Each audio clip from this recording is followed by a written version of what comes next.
Amigos y amigas, gracias por acompañarnos una vez más en su programa CESAN Televisión, que se transmite todas las semanas a través de este canal. Gracias por acompañarnos en este espacio en el cual la Secretaría de Seguridad Alimentaria y Nutricional comparte con invitados especiales temas vinculados a la seguridad alimentaria y nutricional en el país. Hoy vamos a compartir con el viceministro de Diseño y Verificación de la Calidad Educativa del Ministerio de Educación, el licenciado José Moreno Cámara, con quien vamos a hablar sobre el programa de alimentación escolar y los avances que a lo largo de este 2018 han tenido. Así que, viceministro, bienvenido, gracias por acompañarnos. Muy amable, gracias a ustedes, un saludo a todos los televidentes. Gracias, viceministro. Vamos a empezar entonces a hablar sobre el programa de alimentación escolar, que en el mes de enero tuvimos ya un primer encuentro con usted para que nos comentara sobre este programa, y usted nos mencionaba que este más bien es un sistema de alimentación escolar. Sí, en realidad, a la luz de la ley que es promulgada por el Congreso Nacional de la República el año pasado, hay una, digamos,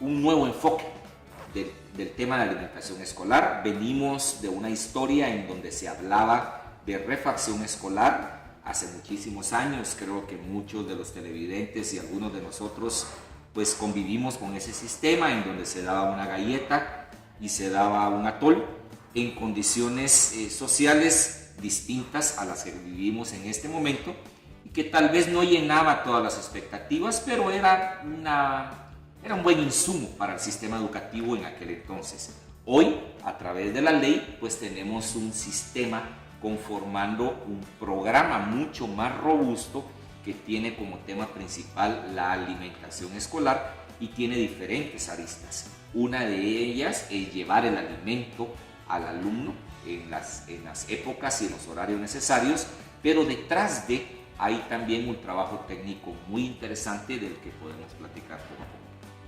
Hablando de este sistema, viceministro, ¿a quiénes incluye este sistema? Me refiero a instituciones, organizaciones, incluso los propios padres de familia. Claro, digamos, en nivel institucional están involucrados CESAN, la Secretaría, por ser el ente rector en el manejo del tema de la desnutrición. También tenemos al MAGA, el Ministerio de Agricultura, por la parte de agricultura familiar. Está también el Ministerio de Salud, porque hay elementos dietéticos que tenemos que, digamos, custodiar y cuidar en la alimentación de los niños. Y por supuesto el Ministerio de Educación, que se convierte en el catalizador del programa a través de los estudiantes de la preprimaria y la primaria. Esto nos da una cobertura de alrededor de 2,5 millones de alumnos inscritos en el 2018. ¿Cómo ha sido el trabajo que se ha llevado a cabo entre el Ministerio de Educación, las demás instituciones y la CESAN? Bueno, el trabajo ha sido interesante, muy interesante. Empieza desde la misma generación de la ley, un poco más de 30 mesas de trabajo, una muestra, digamos, de trabajo en equipo pocas veces vista en Guatemala, un organismo legislativo poniendo de su parte para sacar adelante esta ley, un organismo ejecutivo representado por las instituciones que te acabo de mencionar, en una dinámica que da a la luz una ley que, si bien no es perfecta, es un buen instrumento para lograr la perfectibilidad del programa. Y luego viene una titánica tarea, que es la de hacer el reglamento, que está a punto de salir, en el cual se regulan todas aquellas funciones y procesos que la ley tiene previsto, como por ejemplo las organizaciones de padres de familia. Hay que reconocer que en el nuevo sistema los padres de familia son actores de primer plano y juegan un papel importantísimo, porque a través de ellos se custodia la pertinencia cultural del programa y a través de ellos se logra el retorno de la función del padre de familia en el sistema educativo, que ya se había visto bastante alejada en estos tiempos. Ya que usted menciona la ley, viceministro, ¿cómo es que esta ha venido a fortalecer este programa que, como usted bien dice, pues empezó desde hace muchísimos años, pero poco a poco ha ido creciendo? Bueno, en primer lugar, lo convierte el programa en un ente legal. Hay una ley que lo ampara, hay una ley que impide que pueda ser quitado a sabor y antojo, hay una ley que custodia algunos principios básicos del programa. Pero tiene, digamos, dos grandes aristas. La primera es la parte administrativa financiera. A través de la ley se logra un incremento en toda la cobertura de alimentación escolar por alumno. Antes teníamos un promedio de 1,58. Los municipios estaban divididos en urbanos y rurales, priorizados y no. Iban desde 1,11 hasta 2,8 de quetzal, pero eso nos daba un promedio de 1,58. Hoy tenemos un aporte único, sin diferenciación ninguna, para los 3 quetzales. Todos los alumnos de preprimaria y primaria. Un incremento de casi el 100%. Subimos de invertir 758 millones de alimentación escolar a 1.390 millones. Entonces hay un esqueleto financiero mucho más fuerte. Pero también la ley regula toda la parte técnica. ¿Qué debo hacer yo con las organizaciones de padres de familia como Ministerio de Educación? ¿Qué tiene que hacer el MAGA con los agricultores agricultores familiares para poder venderle a las organizaciones lo que se necesita? ¿Y qué debe hacer cada uno de los actores en la parte de formación y capacitación dentro del proceso de implementación?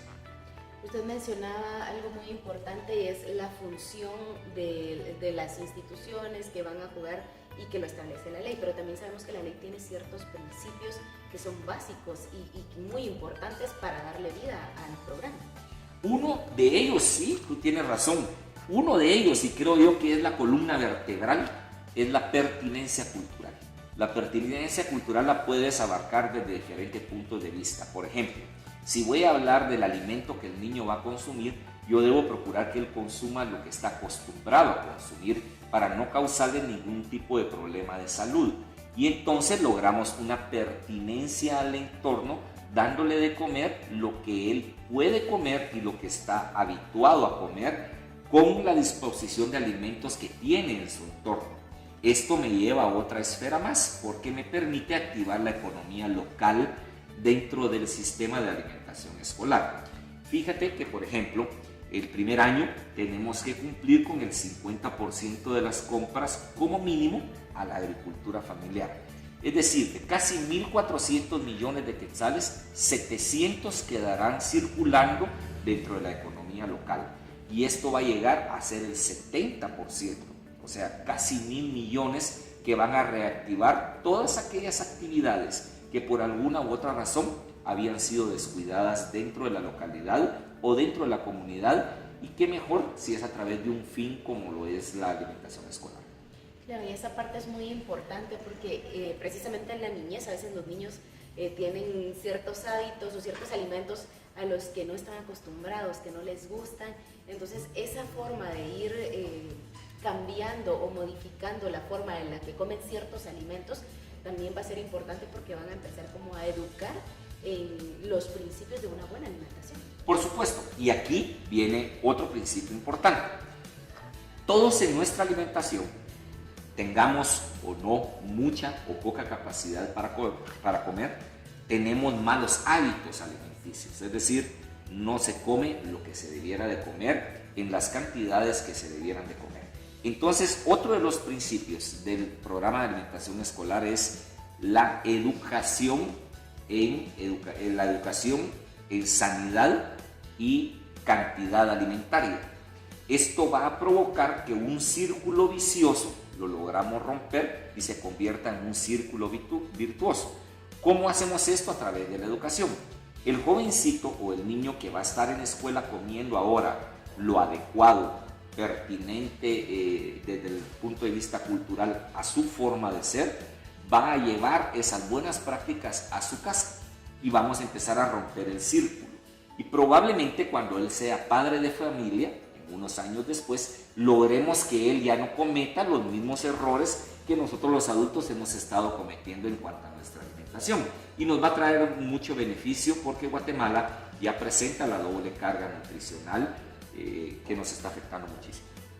Así es, y justamente hablábamos recientemente con expertos sobre ese tema y sabemos que afectan en la etapa de la niñez, y una de las profesionales de nutrición nos hablaba precisamente de las refacciones que muchas veces mandan los papás a los niños. Incluso eso sale desde los papás, como usted dice, ¿no? Ponen una galleta, un jugo, alimentos procesados, frituras. Es que, veamos, no nos engañemos, no hay que descubrir el agua azucarada. Es decir, ¿qué es lo mejor para mí en un mundo de inmediatez y rapidez? Lo que sea rápido e inmediato. Entonces, yo, padre de familia, voy a una tienda, si puedo voy a un supermercado y compro lo que ya viene empacado. Y eso me ahorra tiempo. Tengo una vida tan apresurada que quiero cumplir con un requerimiento de alimentación para mis hijos y le pongo algo de esto en su lonchera, sin darme cuenta y sin percatarme que estoy generando un hábito que no es el correcto para su alimentación. La ley pretende precisamente custodiar parte de esas cosas para hacernos entender que es importante que nos eduquemos en cuestiones alimentarias para que podamos consumir o permitir que nuestros hijos consuman lo que tienen que consumir de acuerdo a su edad, de acuerdo a su capacidad, de acuerdo a muchos factores que los nutricionistas nos dejan entrever cuando hacen un menú, cuando hacen una dieta o cosas por el estilo. Muchas gracias, viceministro. Es momento de que vayamos a un corte, así que amigos y amigas, recuerden visitar nuestras redes sociales, nuestras páginas web www.cesan.gov.gt y www.cinsam.gov.gt. Nos vemos al corte, ya volvemos.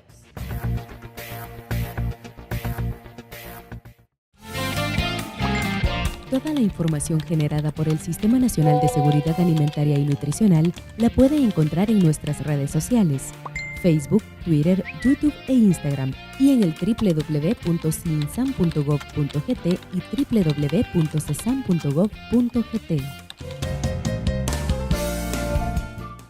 CESAN Radio es un programa que le permite conocer a profundidad temas de seguridad alimentaria y nutricional en voz de los expertos. Sintonícelo todos los martes de 14:30 a 15 horas a través de Radio Nacional TGW 107.3 FM. CESAN Radio, informándole para que se una a la lucha por erradicar la desnutrición infantil. Le invitamos a visitar nuestra página web www.cesam.gov.gt, donde podrá acceder a información de actividades, documentos, presentaciones y material educativo sobre seguridad alimentaria y nutricional, además de conocer todas las acciones que se llevan a cabo en el país.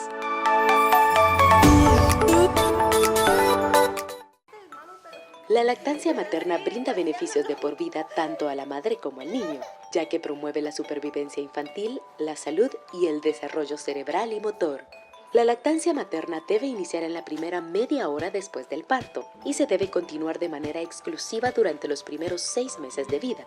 Posteriormente, los lactantes deben seguir siendo amamantados hasta los 2 años y recibir alimentos seguros y nutritivos para atender sus requerimientos nutricionales.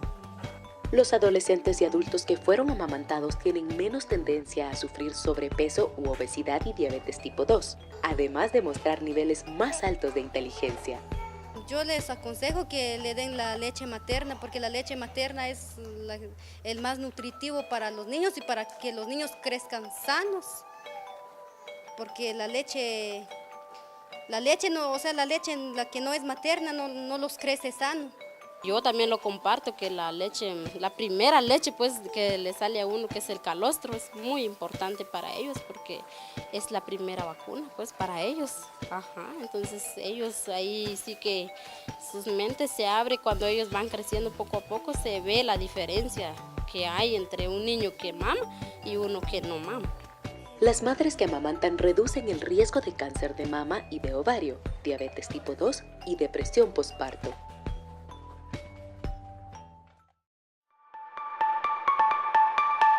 Le invitamos a visitar nuestra página web www.cesam.gov.gt, donde podrá acceder a información de actividades, documentos, presentaciones y material educativo sobre seguridad alimentaria y nutricional, además de conocer todas las acciones que se llevan a cabo en el país.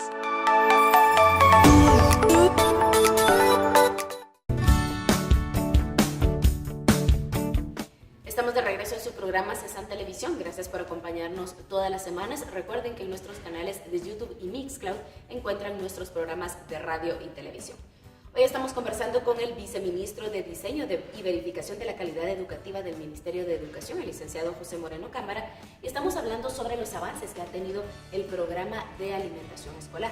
él nos hablaba que a raíz de la ley, pues ahora es un sistema con el cual trabajan incluso los padres de familia para poder brindar una alimentación adecuada a los niños durante la etapa escolar. Así que, viceministro, hablábamos un poco antes del corte sobre la importancia de la pertinencia cultural en el programa de alimentación. Sí, mire, es un elemento, digamos, fundamental y es un elemento muy novedoso en la ley. ¿Por qué es importante la pertinencia en la alimentación? Todos estamos acostumbrados a comer cierto tipo de alimentos que son condicionados por nuestro entorno, que son condicionados por nuestras costumbres.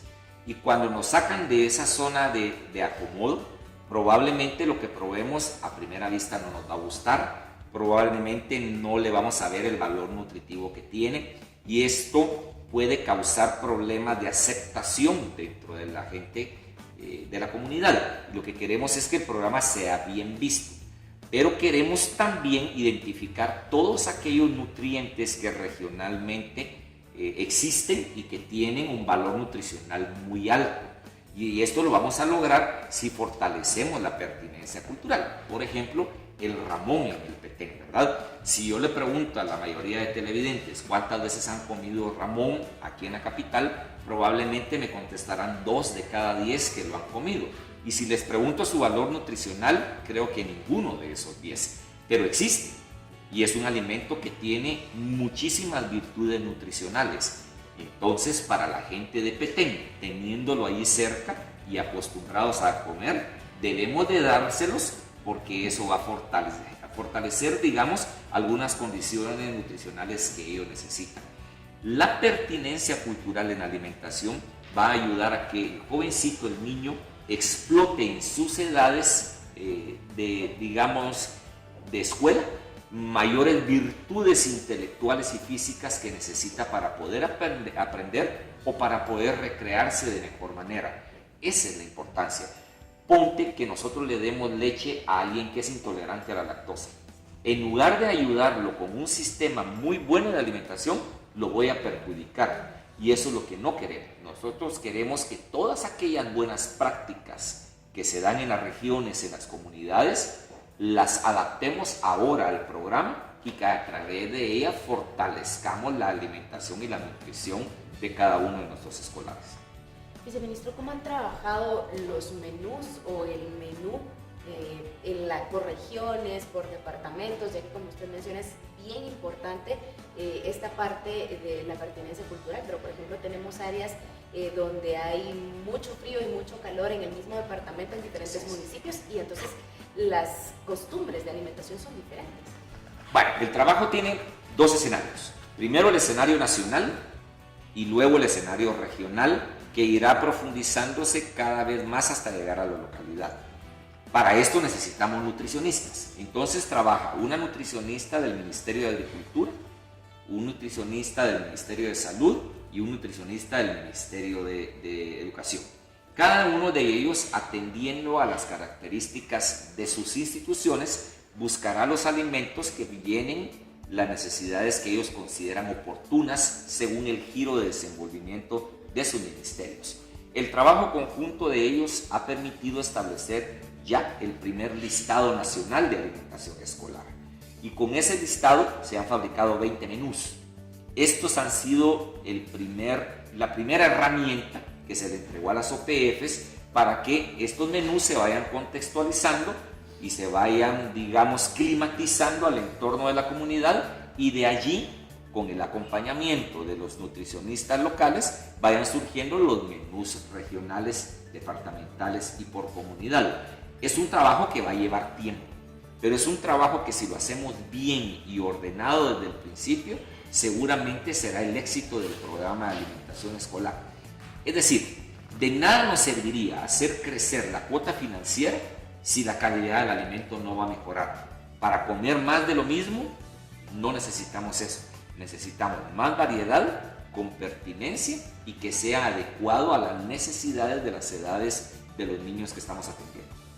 Podríamos decir entonces que el diseñar todos estos menús adecuadamente a las necesidades es parte de los componentes que tiene el programa? Es parte de los componentes y es una de las obligaciones de todas las instituciones que estamos jugando un papel protagónico dentro del programa de alimentación escolar, porque es digamos, la herramienta para contextualizar y llevar la pertinencia cultural del mismo. Nos mencionaba hasta el momento más que todo el trabajo interinstitucional que se ha llevado a cabo. ¿Cómo es que han trabajado con las organizaciones de padres de familia hasta el momento? Esa es una linda pregunta porque del trabajo con los padres de familia nació otras aristas de trabajo que se hacen también con ellos. ¿Cómo empezamos trabajando con ellos? El primer trabajo es un trabajo de convencimiento, a decirles que no hay ninguna persona mejor en el escenario del niño para llevar la alimentación que un padre de familia. Él conoce qué come su hijo, cómo lo come y a qué hora lo come. Entonces el padre de familia juega un papel de, digamos, dinamizador del programa, contextualizándolo a las necesidades de sus hijos. Ayuda, por ejemplo, cocinando los alimentos. Es una rutina bellísima. Entonces el padre de familia recibe una capacitación administrativa para poder manejar de la manera adecuada el dinero, poder rendir cuentas de la manera adecuada, pero también una capacitación técnica para que pueda preparar el alimento con las normas que tiene que tener y además con la calidad que tiene que tener el alimento. Pero eso nos llevó a una esfera más amplia. ¿Y qué pasa con aquellos padres que no participan directamente con las OPFs? Bueno, entonces generamos un programa de los padres de familia en el sistema educativo. Era el momento propicio para convencer al padre de familia que él juega un rol importante en todo el contexto educativo de su hijo. Hay una frase linda, pero que todos repetimos a la mitad. Por ejemplo, todos en alguna vez de nuestras vidas hemos dicho que la escuela es nuestro segundo hogar. Pero esa frase tiene otra mitad, que nadie la sabe. Y es que nuestro hogar es la primera escuela. Entonces, esa interacción de roles de primacía y segundos lugares entre escuela y hogar hace que el ciclo se complemente y entre el padre de familia, el maestro y el alumno se conforme la comunidad educativa tal y cual debe funcionar, con engranajes muy sólidos y con objetivos muy bien planteados. ¿Quién mejor para conocerlos que un maestro, un padre de familia? ¿Y quiénes mejores para llevarlos a la vida que los propios alumnos? Era nuestra obligación propiciar una herramienta que lograra estos objetivos. ¿Tienen previsto cómo se va a medir el alcance o los resultados del programa? Sí, hay un compromiso muy serio con el propio Congreso de la República, planteado desde el propio Ministerio de Educación, en donde les dijimos, no es posible que tengamos una ley con tanto esfuerzo que no vaya a ser medida. Entonces va a haber una medición técnica y una medición legal. La medición legal es si cumplimos con todo aquello que la ley dice y si los efectos se cumplieron a la luz de lo que la ley estipula. Eso va a ser complementado con una medición técnica de campo, en donde veremos los primeros cambios en talla y peso de los alumnos y también veremos si el cruce de información está logrando el escenario que queremos. Lo que nosotros quisiéramos ver es indicadores de entrega, indicadores de proceso e indicadores de impacto. ¿Estamos entregando lo que hay que entregar? Seguro que sí. Hay una labor administrativa del ministerio muy buena, en donde el vicedespacho administrativo abandera esta función y lo hace de muy buena manera. Ahora, ¿se están cumpliendo los procesos como deben cumplirse? Pues eso es algo que hay que cuestionarse. Y más importante aún es, ¿estamos causando el impacto que queremos causar? Dentro de 10 años tendríamos que tener mejores deportistas. Dentro de 10 años tendríamos que tener gente pensando con mayor rapidez y mayor lucidez, porque sus condiciones de alimentación cambiaron. Dentro de 10 años la perspectiva y el escenario juvenil debiera de ser otro, pues tendríamos que tener jóvenes en mejores capacidades y mejores potencialidades para desenvolverse. Eso hay que medirlo. Ya los indicadores se construyeron, ya los instrumentos se están realizando para que a final de año podamos tener la primera medición muy temprano en tiempo, pero algo nos podrá decir en cuanto a estos 3 tipos de indicadores. Muchas gracias, viceministro. Vamos a estar nosotros dando seguimiento, por supuesto, a cómo va el avance de este programa, cómo es que trabaja este sistema y, por supuesto, vamos a estar muy pendientes de los resultados que seguramente van a mejorar las condiciones de nuestro país. Por favor, porque nos ayuda a cumplir nuestro compromiso, que lo tenemos de manera muy seria para con nuestros niños, que lo tenemos de manera muy seria para con los padres de familia y los maestros, pero algo muy importante, para el ciudadano común y corriente, porque es de los impuestos de él donde el programa está siendo subsidiado. Y esta gestión, abanderada por el ministro Óscar Hugo López, tiene conciencia muy clara de que debemos de responderle al ciudadano común y corriente que con sus impuestos está haciendo posible que estos proyectos se lleven a la vida. Ojalá que la medición, si no es de primas a primeras la mejor, nos ayude a hacer perfectible el proyecto y confiamos que será la columna vertebral de un buen sistema educativo en el futuro. Muchas gracias, viceministro, por habernos acompañado nuevamente y vamos a seguir conversando con usted más adelante para seguir compartiendo sobre el tema. Para servirles, muchísimas gracias, un saludo a todos. Gracias a ustedes también, amigos y amigas, por habernos acompañado en este programa. Recuerden, todas las semanas tenemos una cita a esta misma hora para que ustedes puedan conocer más sobre las acciones que se llevan a cabo en nuestro país en temas de seguridad alimentaria y nutricional. Les agradecemos por su sintonía. Nos vemos la próxima semana.